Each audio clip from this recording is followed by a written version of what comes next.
Hello there, and welcome to another episode of StarrCast, where we speak with today's wellness warriors and discuss their journeys to where they got to be.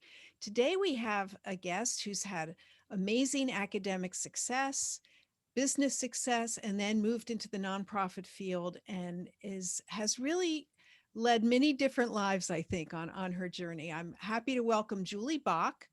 Her current position is the founder and executive director of Wellness for Cancer, a nonprofit, but Julie has had many other stops along the way in her journey. So I'd like to welcome her. Thank you, Julie. Thank you, Lisa, very much for inviting me here. Appreciative.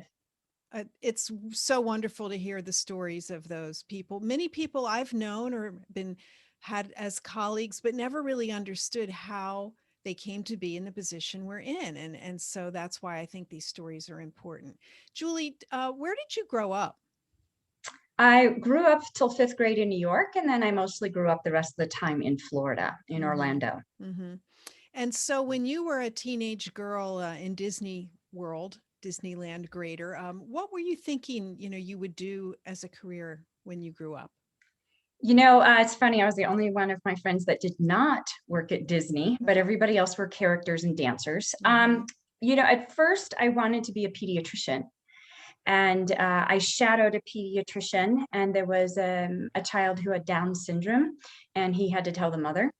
And I decided I didn't want to be a doctor. That was the end of that career. Understood. 5 years of Latin down the tube, but that was okay. Yeah, it's good to know what you don't want to do, right? Just as well as what you do want to do. Yeah.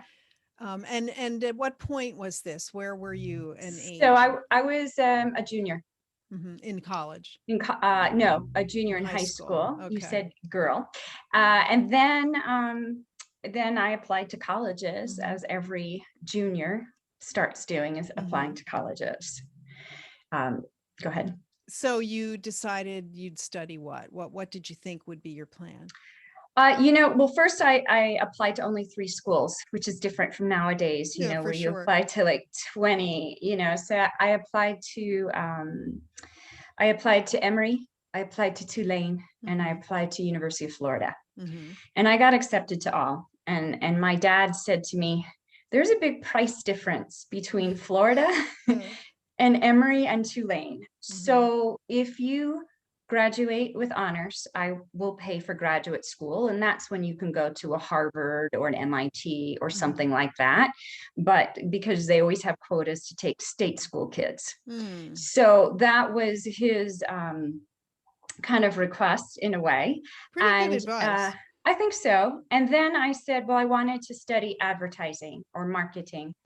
And he said, let me take you to my stock room. So I went to the stock room where he was paying somebody what was minimum wage and was like $3.35 or something. So it was like $5 an hour, right? And he said, Joe, what did you major in? That you're in my stock room stocking supplies. I majored in advertising at University of Florida.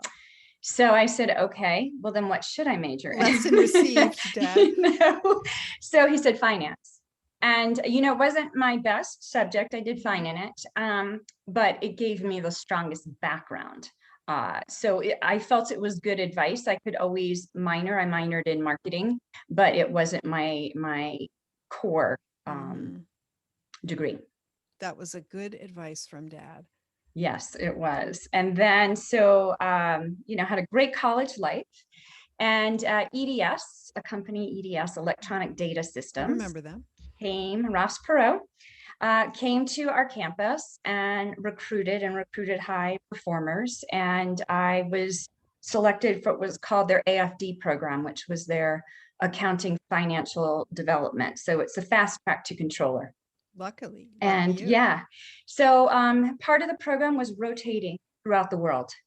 So I started traveling as an international finance as, a 21-year-old living in London, and my apartment was $300 a month with maid service. And of course, with Ross Perot, maid service went through all your stuff to make sure that you were clean and everything else.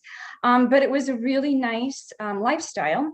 And after 2 years of being accounting and finance, you had to go through what was called their SE program, which was their systems engineer program. So you could understand the business. You had to learn to code. So I learned to code, and then I decided I wanted to do coding instead of the finance side. I liked the creativity of it. And you don't usually hear people say that coding feels creative. So I'm glad to hear that. Yeah, I know. Well, nowadays it's just drag and drop. But back then it was like typing with zeros and ones and stuff. But then Visual Basic came along and Visual C came along and what was called GUI front end. So that's when you started getting, it got to be more fun to code. So at first I coded for accounting programs, and then it was just more fun front end programs, learning development programs and things like that for EDS. And there were not a lot of women doing this at the time. No. It was quite interesting. We weren't really supposed to look like women. I had long curly hair when I started, and I was told I had to cut my hair. You were? Yeah, so I had my hair cut. You had to have a skirt that was, this is like very IBM-ish. You had to have a skirt well below your knee.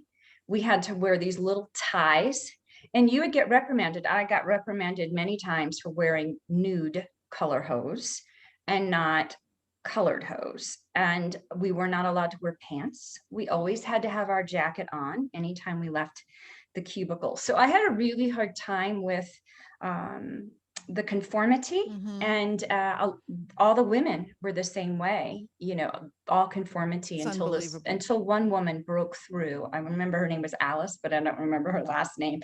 And she finally wore like a pantsuit, and we all felt free that we could start transitioning, imagine free to wearing pants.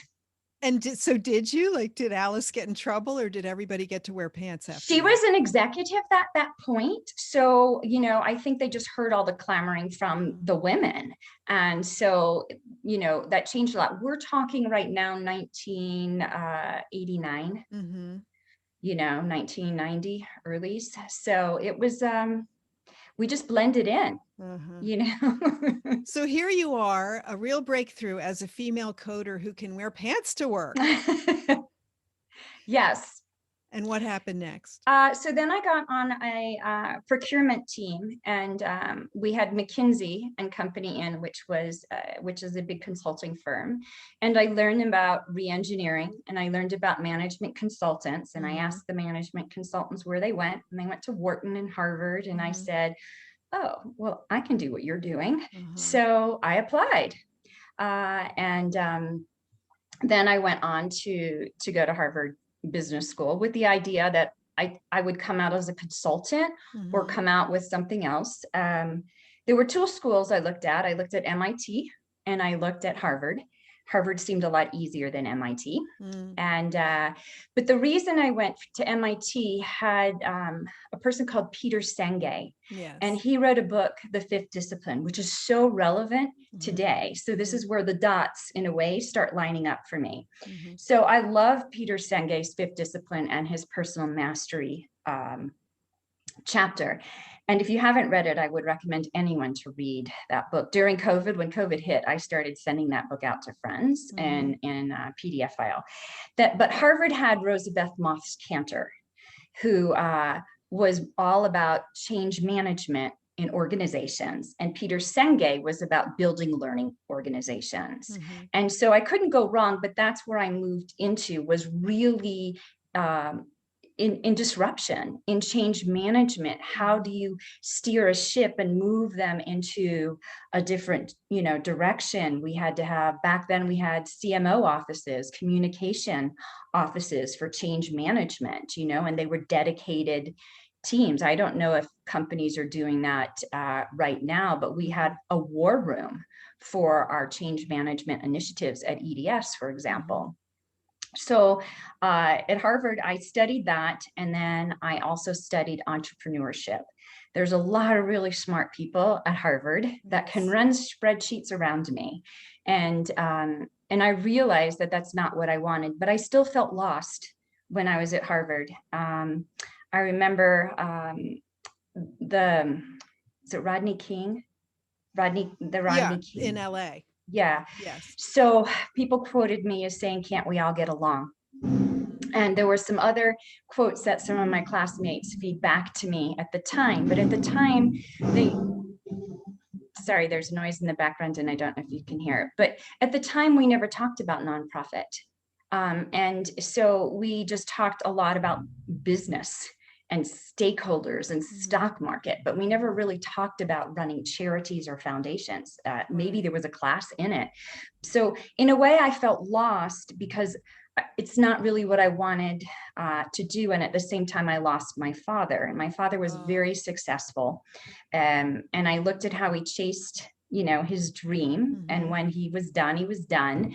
But I thought, I don't want to be running a large corporation, exhausted, right? But I really didn't know what my options were. So after Harvard, I went to Ernst & Young. They had an entrepreneurial consulting division. Well, and you got your dream of being a consultant right out of Yeah, college. I got my dream for being a consultant, got my nice, salary, but was interesting that my classmates went to Yahoo as like employee 4 and 5. And I had a lot of .com offers. And I said, the .com industry won't survive. It will blow up. Whereas my classmates, I think, were more secure in themselves. Many of them went to Procter and Gamble. So they had this comfort that they could be a program or a product manager or a brand manager. And I didn't have that background. So part of it was a self-doubt that I didn't know if I could. One of the softwares was iChat, the first chatting software. And I was asked to be the program manager for financial services. And I turned it down. And he's like, Julie, I can make you a millionaire. It's really easy. And I was like, I just don't have the confidence in myself to do it. And I could really, in a way, kick myself because I had a lot of opportunity.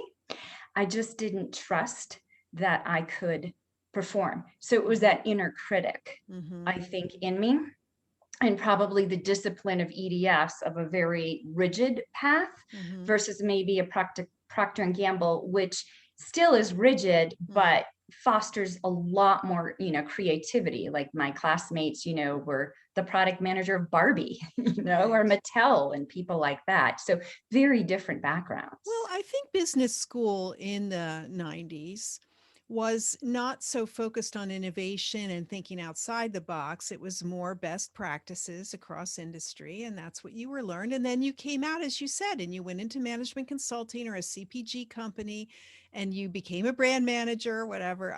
I don't think that there was as much innovation as there is today. Well, but the entrepreneurial path had Clay Christensen, who is known for disruption.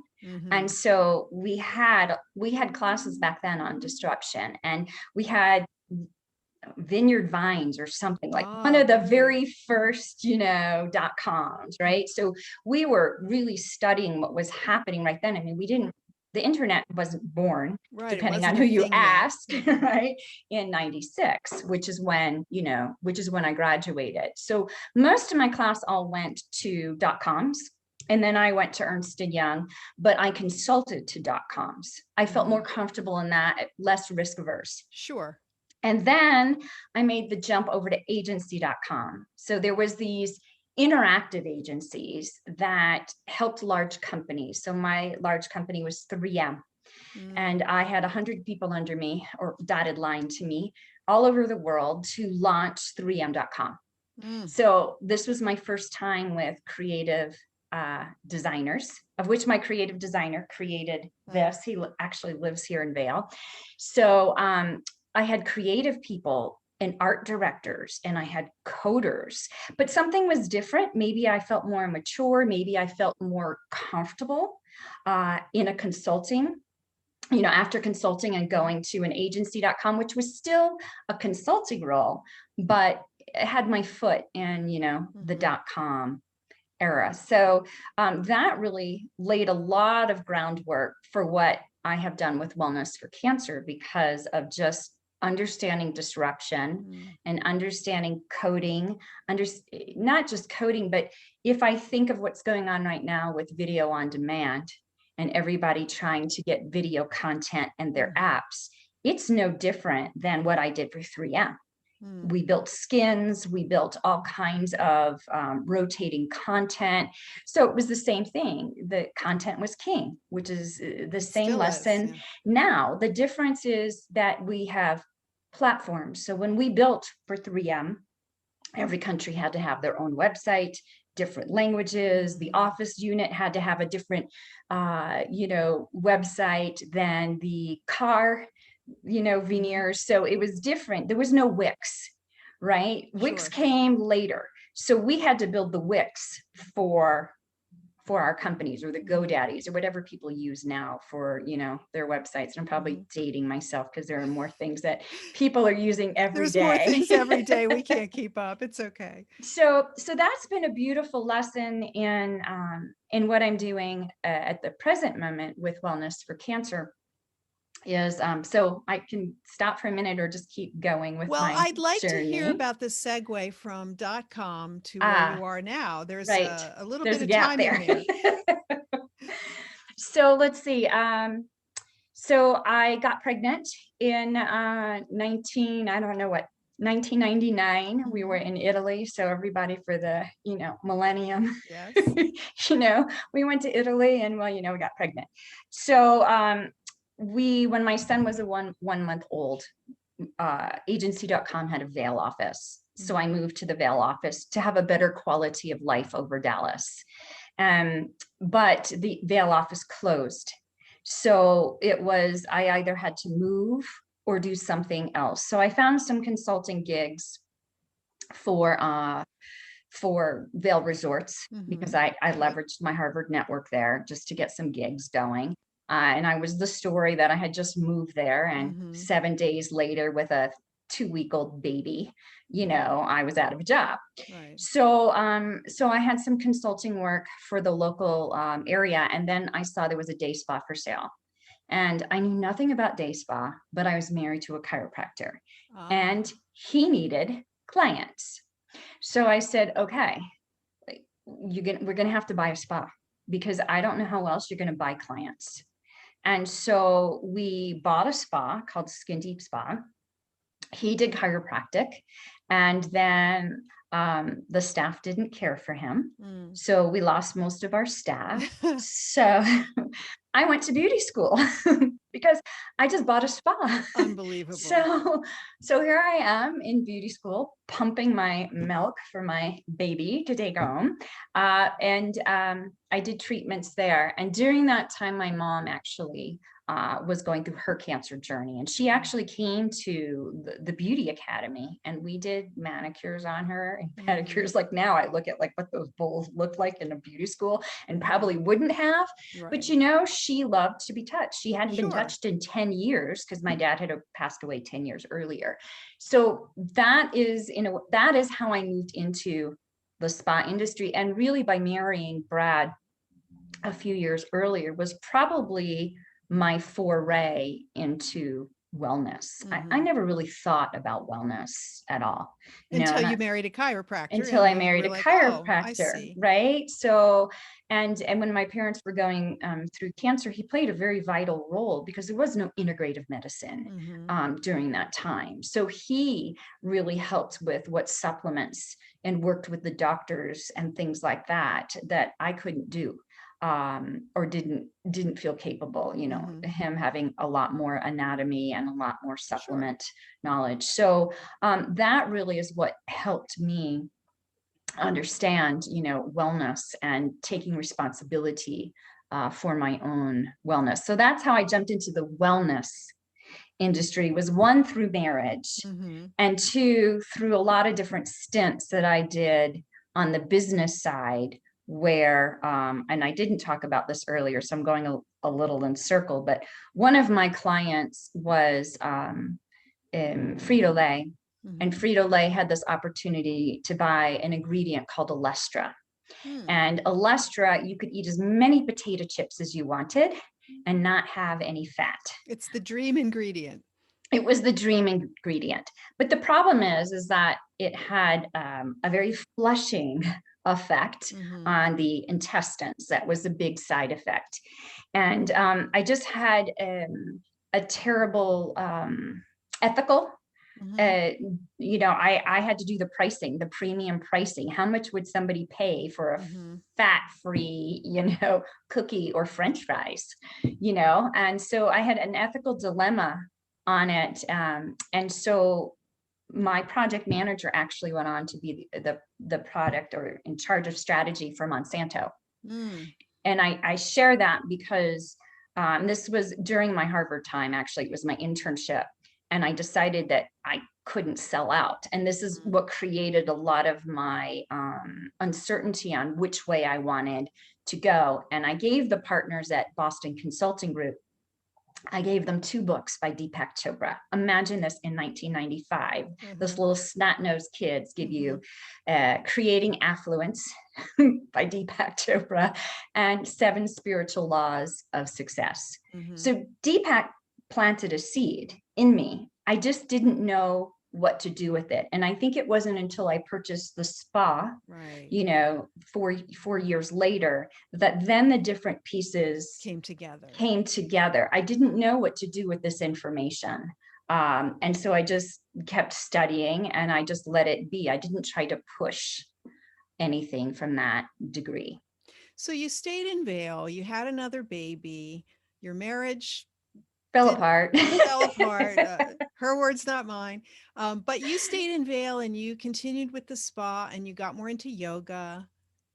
And where did the cancer piece come in for you? What was the brainchild of starting Wellness for Cancer? So when my mom, I was still married, my mom got very depressed. Part of it was the medications that she was on for her cancer. But my ex-husband said, your mother needs to be touched, Julie. You have to bring her into the spa. And I said, okay. And then so we did, and we saw a difference. And the cancer center saw a difference, that then they started sending all their patients that met a certain criteria, and they paid us $80 a massage. This was in the year 2004, 2005. So that, and when she passed away, that's when I started my charity, recognizing that there was more that I could do. It's amazing the power of touch, isn't it? And how even the Cancer Center could say, wow, we see a result. And to this day, we struggle because we're always asked in our industry for the evidence, right?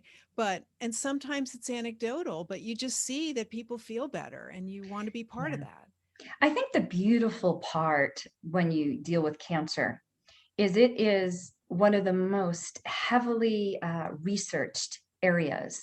So massage is heavily researched that it's safe. There's no study that says anyone's been killed or any cancer spread. And the same thing with yoga. Like right now, Yoga Alliance in the US, which is global, says that the most researched area right now in yoga is cancer. So what's beautiful, it's the medical industry has done our work in a way for us. They just want us to stay within scope. So when I started my charity, I just wanted to start it to be a gift card company, to send people to spas. That was it. It was really easy.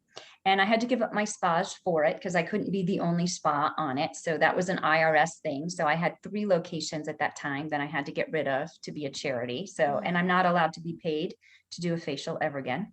I had to make a lot of concessions for my charity. And my lawyer asked me if that's what I wanted. And I said, I want to go for the greater purpose. The money will come. I'm not worried about it. And so when I started sending people to spas to reimburse them, I found out that most of them had been turned away. And so this is why I moved into Wellness for Cancer and shifted for the last 5 or 6 years to do training. But it was never started as training. It was started as training, and MD Anderson doctors worked with us, Mayo Clinic doctors worked with us in our training. And this is when I met you and Dr. Corbin. So I went to the medical industry and said, I need help. These people are being turned away. And we used to have events, pop-up events at our local cancer center. We had over 200 people come through in 4 hours. We couldn't keep up with the demand. They were just so desperate for human touch. Yeah. So that's why we went into the training. And now, we've been in 54 countries now. We pioneered a lot of training. We were the first online trainer globally. And that's because I took my IIN, Integrative Institute of Nutrition, for like 12 years ago.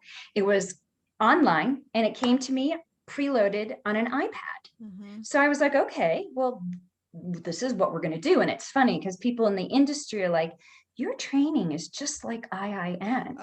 And I was like, because I could do it anytime I wanted to, and this, that, and the other. So again, my coding background, taking other backgrounds, started weaving in, because you don't lose those skills. You're just picking up skills along, the way. Extra tools for the tool chest, right? Yeah. And when you're open enough, you can see, oh yeah, I have this coding skill, or I could do this based on that. So part of the tools that I learned in management consulting was thinking by analogy.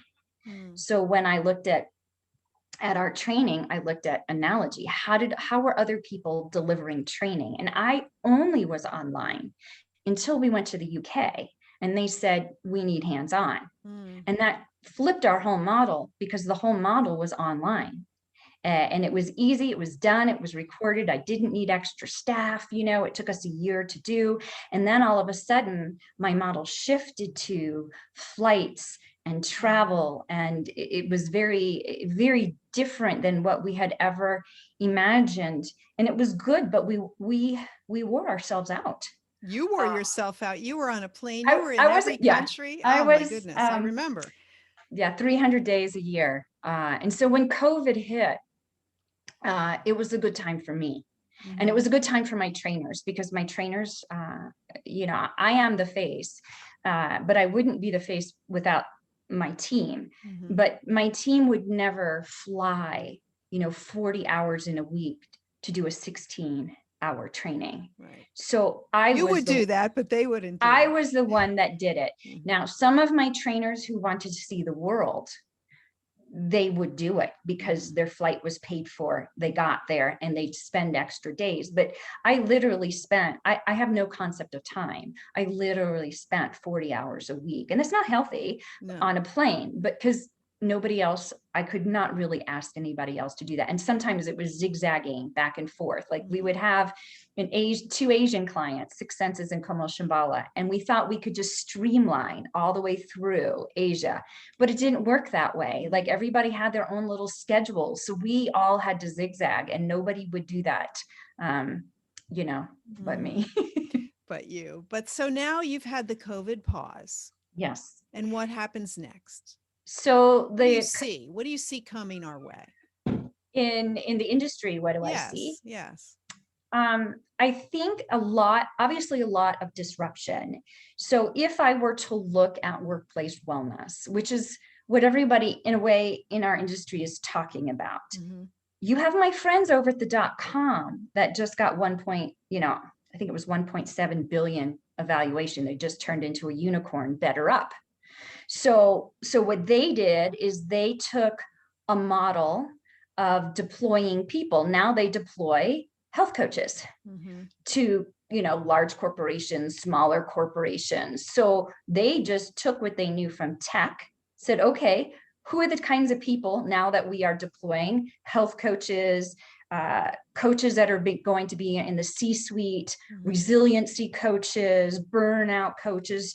And that is what people are looking for workplace wellness, because it's scalable for them and it's online. And see, our industry, we're not online. I mean, it was really, we never had a presence online. It's not to say we can't partner, but it's not our core competency. No, so, touching people's our core competency, right, which so far we can't do online. But if we're moving from spa into more wellness, right, and health coaching and sleep and burnout and mental wellness, then that's not touching people. So those are things that can be delivered this way. And the people that are getting large evaluations right now are, former .comers and venture capitalists. That's workplace wellness. How we fit in, I'm not quite sure right now. They have so much cash. It's unbelievable how much cash they have. Well, we know that there's a lot of attention on wellness. We know that we've been working for years to get consumers to understand that they are responsible for their own wellness. And I think that this pandemic really made people realize and step back and say, oh, I see, I need to eat right. I need to move my body.